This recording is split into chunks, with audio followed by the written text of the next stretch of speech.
ګرانو کتونکو افغان شیرپور ویلفیر فاونډیشن ته هر قسمه خلک راځي. دا یوه تورسرې یوه بچې په ډېر کم عمره کې چې دا مور واده کړې ده پلار واده کړې ده په دې حالاتو کې د دې ژوند ډېر د کړمو سره تېرېږي. یو بچی دی او خاوند یې څه شو؟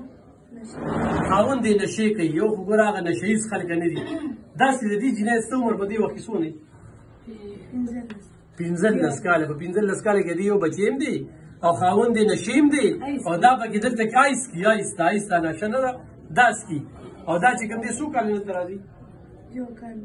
یو کال نه یو بچی اوس یې څه وایي چې قرآن مجید باندې څوک وایي چې سبق پکې وایم چې قرآن مجید باندې څوک وایي چې سبق پکې وایم چې سلایي ماشین باندې څوک وایي چې کپړې پې ګنډم او دغه یو زوی ته کنترول کوم ځکه چې خاوند یې خوشته خو آیسکي راځي ده نه چېرته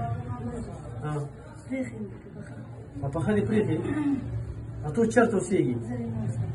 هغه د ستا د اوسېدو هغه ځای تا ذکر وکړه چې یو زه خپل خدمت ځاله کوم. چاله جاړه کې د هغې څه درکوي؟ او چې کوم ځای کې اوسېږي کوټه څنګه ده؟ زما بېله کوټه ده سړی کې سمجم د کرۍ ده؟ نه خو د کرۍ مور مې راکړې. ښه او ماشوم دې سبق وایي؟ هغه وایي نه هغه هم ځان سره خدمت ته بوځي؟ نه هغه دوی کوي. نه هغې نه په ژوند ولې نه جوړوي بل چې یار یې په پخه پرېښی وي. تا 15 کاله عمر دی وړه ماشوم یې ها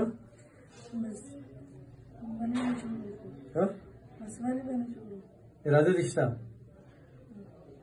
ګرانو کتونکو موبایل ورسره نشته دی غریبانان دي خدمت کوي خو څوک وله وایي چې سلایي ماشین ولالم خو څوک وایي چېرې د دې بچي د تعلیم خرچه یې منم خو څوک وایي د قرآن مجید ولالم نو بالکل 0333 590 5250 دا زموږ ایزي پیسه ده 0301 804 0897 دا زموږ جاسکې اشتباه ده.